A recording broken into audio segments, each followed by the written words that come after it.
Hola, hola comunidad agustina, bienvenidos a Sobriamente Hablando. Hoy vamos a profundizar en un tema que parece estar presente en todas partes. Reuniones, celebraciones, salidas con amigos, el alcohol. Una sustancia socialmente aceptada, legal, muy normalizada, pero también que es un depresor del sistema nervioso y una de las drogas más consumidas en el mundo. Exacto, Ale. Y bueno, esa normalización es justamente lo que hace que muchos jóvenes no vean el riesgo. Pese a que el alcohol puede alterar nuestras funciones cognitivas, como la memoria, el autocontrol e incluso nuestras emociones, lo consumimos como si fuera cualquier cosa. Y eso es especialmente preocupante en países como el nuestro, Perú, donde los índices de consumo entre adolescentes y universitarios no dejan de aumentar. Exacto. Por eso hoy queremos hablar de algo más profundo que el alcohol hace daño. Queremos entender por qué los adolescentes lo consumen, qué factores influyen, cuáles son las consecuencias reales y sobre todo cómo prevenirlo. Revisaremos estudios nacionales e internacionales, casos concretos y datos recientes. Sí, y vamos a hacerlo de manera muy clara, cercana y reflexiva. Porque aunque todos conocemos el alcohol, muy pocos conocen realmente cómo impacta en el cerebro, en la conducta y en la vida de los jóvenes. Así que si eres estudiante, padre, docente o simplemente alguien interesado en comprender más sobre esta problemática, este episodio es para ti. Así es, porque aunque está dirigido a estudiantes, en realidad esta información es valiosa para todos. Comencemos con el panorama general de la región. Muchas gracias, Ale. Y bueno, como punto de partida, es interesante mirar cómo se comporta el consumo de alcohol en diferentes países. Por ejemplo, nosotros estábamos viendo que precisamente estudios realizados en España, en ciudades como Jaén y Sevilla, el alcohol aparece como la sustancia más consumida entre universitarios y también, bueno, con mayor prevalencia en los varones. Pero cuando miramos en Sudamérica, el escenario es aún más evidente. En Colombia, por ejemplo, las primeras drogas de inicio son el alcohol y el cigarrillo. En Chile, casi el 87% de jóvenes presenta un consumo considerado de riesgo intermedio. Uruguay ocupa el primer lugar entre universitarios consumidores, con un 76.9%, seguido de Brasil. Sí, y bueno, eso no exenta a Perú, porque por ejemplo, aquí se estima que entre el 30 y el 37% de los estudiantes universitarios consumen alcohol. Y esto habla de una prevalencia alta comparada con otros países de la región. El alcohol está presente en celebraciones, reuniones familiares, encuentros sociales y de cierta manera ya se ha hecho parte de nuestra cultura. Es verdad, Ana Pau, y es que el problema no es su existencia, sino su normalización. La idea de que es solo alcohol, o si no tomas, eres aburrido, o ay, aguafiestas. Crea un contexto donde los jóvenes ven el consumo como algo necesario para encajar, y eso nos lleva directamente a preguntarnos, ¿qué factores incrementan esta vulnerabilidad? Y es aquí donde empezamos a entrar más en materia. Sí, muy importante lo que dices, Ale, porque sí, es algo muy común y de hecho, bueno, por ejemplo, también entre por qué se genera la adicción al alcohol, pues ese es uno de los factores principales. También tenemos que, por ejemplo, la Organización Mundial de la Salud reconoce que el alcoholismo a día de hoy es un trastorno crónico del cerebro. No es falta de voluntad, no es simplemente un mal hábito, tiene que ver con cambios neurobiológicos que alteran la capacidad de controlar la ingesta. Exacto. Hay dos fuentes teóricas importantes que explican por qué las personas desarrollan esta adicción. La primera es el modelo de aprendizaje conductual, que dice que las conductas adictivas se mantienen por refuerzos positivos y negativos. ¿A qué nos referimos con refuerzo positivo? Por ejemplo, beber genera euforia, desinhibición, relajación. Y un refuerzo negativo sería, por ejemplo, que el beber reduce tu malestar, la tristeza o la ansiedad que puedes tener por el día a día. Exacto. Y estos refuerzos, bueno, ocurren aunque la persona no lo piense de manera consciente. Muchas veces asociamos situaciones con el consumo. Por ejemplo, estrés igual a beber. Celebración igual a beber. Incomodidad social igual a beber. Y es muy, no sé, es muy común. Por ejemplo, yo estoy segura, Ale, de que lo has escuchado entre incluso algunos de nuestros compañeros, amigos. Y es esto de que, ay, no, saqué una mala nota. Bueno, será motivo para ir a tal lugar. O no, Todos ya se acabó el sabemos a qué semestre, lugar nos hay que ir referimos. a tal lugar. Y bueno, exacto. O sea, siempre hay motivo para ir a beber. Y no debería ser así. Así que bueno, ahora sí te doy el pase, Ale. Y sí, porque la segunda explicación tiene que ver con el cerebro, especialmente con el lóbulo frontal.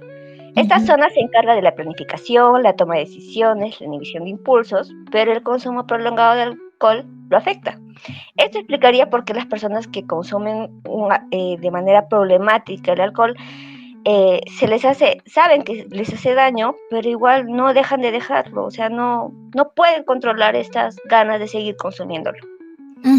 Sí, y bueno, aquí también aparecen algunos términos como la impulsividad, que bueno, más adelante van a ser mucho más clave cuando revisemos un estudio que se ha realizado hace poquito tiempo en Huancayo. Sí. Ahora, si traemos todo este contexto peruano, los datos oficiales sí son alarmantes y creo que esta parte vamos a hablarlo un poquito más seriecita. En el 2024, los establecimientos de salud del MINSA atendieron a más de 43,000 casos de trastornos por consumo de alcohol. Eso representa un aumento del 9.4% respecto al año anterior. Y cuando bajamos a casos específicos, aquí, o sea, en Arequipa, vemos dinámicas muy particulares. Hay un estudio en estudiantes de psicología de una universidad privada en el que se encontró que el 82%, sí, Ale, el 82% tenía un consumo considerado de bajo riesgo. Pero, o sea, acá hay que estar con ojo ojito porque muchos de ellos también presentaban niveles de ansiedad o habilidades sociales medias. Factores que, bueno, o sea, si no se trabajan, pues pueden llevar a un aumento del consumo con el tiempo. Sí, además universidades como la UNSA ya han tenido que implementar campañas de sensibilización, lo que demuestra que la problemática ha llegado a un entorno educativo con fuerza. Sí, y bueno, ahora ya entrando en algunos de los estudios más reveladores, por ejemplo, en este caso el de Huancayo, que fue realizado por Montes Rojas en 2024, con 100 trabajadores varones de imprentas, pues bueno, arrojaron resultados bastante fuertes. Eso es cierto. Por ejemplo, hay resultados estos que son muy contundentes, como que el 73% tiene impulsividad elevada, 50% presenta también un consumo perjudicial o dependiente del alcohol. Y cuando esto se analiza, en cuanto a la relación de variables, se encuentra que hay una correlación altísima, de 0,798. Para los entendidos, en sí, esto es preocupante. Sí, muchas gracias, Ale. Y la verdad que aquí, pues, significa que mientras más impulsiva es una persona, mayor es su consumo problemático. Y bueno, acá es importante aclarar que no hablamos de impulsividad únicamente como actuar rápido, ¿no? Sino que ahí, bueno, encontramos la impulsividad de 3 tipos. En este caso tenemos la motora, que es el actuar sin pensar, la no planificada, que es la falta de anticipación, y la cognitiva, que es la dificultad para evaluar opciones. Así es. Y además este estudio encontró que las dos más relacionadas con el consumo excesivo son la impulsividad motora y la no planificada, es decir, aquellas conductas en las que uno actúa en automático, sin pensar consecuencias para nada. Sí, y bueno, acá es donde se forma el círculo vicioso. La impulsividad aumenta el consumo y el consumo afecta el lóbulo frontal, como lo mencionaste, lo que a su vez también aumenta la impulsividad. Y aquí viene el talón de Aquiles, porque este ciclo ya es muy difícil de romper sin apoyo profesional. Así es. Entonces es como que es evidente todo lo que está asociado en sí a cuando uno toma alcohol, pero no solo de una manera de tomarlo y ya, sino cuando ya hay un abuso y cuando pasa ya a niveles más difíciles, como por ejemplo la dependencia, o a veces cuando deseamos evitar o quitar este consumo. Así que sí, hay muchas cosas que están involucradas en esta dificultad para dejar de consumir de una manera excesiva. Por ejemplo, ahora quiero que pasemos al estudio de Carlos y su equipo, que realizando una investigación en la institución educativa privada de Ica, evaluaron a 174 adolescentes y los resultados dan una idea clara de cómo inicia el consumo. Sí, para empezar, pues el 73% empezó a beber antes de los 11 años. O sea, antes de los 15, Ale, y los motivos principales fueron 94% curiosidad y 97% presión de amigos. No, y es que esto realmente es muy triste, porque también se encontró que el 55.7% tiene un alto consumo. O sea, el alcohol está tan accesible que el 67% dijo que tiene facilidad para conseguirlo. Sí, o sea, es que es increíble. Y la verdad, acá también juega un papel clave el entorno familiar, porque más del 50% tenían condiciones familiares favorables, el otro 48% no, tenía, bueno, problemas estructurales, antecedentes de consumo y ausencia de supervisión. O sea, esto nos da bastante indicio de qué es lo que está pasando realmente detrás de este fenómeno. Sí, la verdad es que es muy triste. Y es que el estudio remarca que la prevención debe venir tanto de la escuela como de la familia. No basta solo con decir no tomes, o sea, se necesitan realmente estrategias reales de apoyo emocional y de educación. Sí, porque, bueno, es muy común escuchar eso, pero no es tan fácil. Y me gustaría que finalmente hablemos de un estudio que es el de Riquelme y sus colaboradores con 500 adolescentes de Arequipa, o sea, fue aquí también. Y este es uno de los más alentadores porque presenta un factor protector.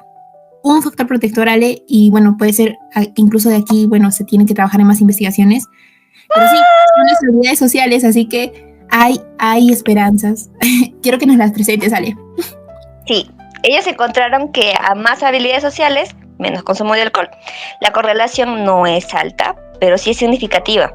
Esto quiere decir que trabajar habilidades como la comunicación, la toma de decisiones, la asertividad, ayuda a los jóvenes a decir no. Y bueno, también se observaron diferencias de género, en este caso que las mujeres tendían a destacar en comunicación y decisiones y los hombres en interacción social. Eso me parece interesante, un dato que literal me flipó mucho. Sí, además tiene mucho sentido, la verdad. Y también encontraron que el consumo aumenta en los grados superiores, sobre todo en quinto y secundaria, cuando los adolescentes buscan más independencia, pero también más validación social. Sí, muchas gracias, Ale. Y bueno, precisamente aquí venimos ya a la parte final. Y es entonces, ¿qué nos dejan realmente todos estos estudios? Y es que el consumo de alcohol en adolescentes y jóvenes no depende de un solo factor. Como vimos, es multifactorial. Hemos encontrado la impulsividad, la presión social, la normalización cultural, la accesibilidad, las dinámicas familiares y también las habilidades sociales. Sí, y las consecuencias no solo afectan a la salud física, también alteran la estabilidad emocional, las relaciones, el rendimiento académico, la capacidad para tomar decisiones. Pero también vimos que hay un rayito de luz, porque Sí, cuando trabajamos con habilidades sociales, educación emocional, límites claros en el hogar, políticas que regulen el acceso, podemos reducir significativamente el riesgo. Y yo quiero tener fe, Ale, quiero tener fe. la fe es lo más lindo de la vida, es lo más lindo Sí, de la vida. la verdad sí. Así que sí. A todas las personas que escucharon el podcast, queremos agradecerlas por acompañarnos en este episodio y también les invitamos a mirar con una manera más crítica el alcohol. Y con esto no queremos decir que no tomen, pero que sí lo hagan con responsabilidad y con conciencia, no desde el miedo, no desde el querer que los entiendan o los comprendan o pertenecer, sino háganlo desde un entendimiento, teniendo en cuenta tanto lo que te puede ofrecer, que entendemos es como que muy tentador, ya sea ser el alma de la fiesta, ser aprobado, tener más amistades, pero también hay estos lados que son importantes que los tengas en cuenta para que su uso no termine siendo un abuso. Así que no lo mires desde el miedo, pero sí desde el entendimiento. Exacto, me encantó, Ale, muchas gracias. Y la verdad que sí. Y bueno, si este contenido también te pareció útil a ti, que lo estás escuchando, oyente, fiel, compártelo, por favor. Y si estás pasando por una situación difícil, también recuerda que buscar ayuda es una forma de valentía. Ese es uno de los primeros pasos. Y bueno, muchas gracias a todos. Nos encontramos en el próximo episodio. Chao, chao. Bye.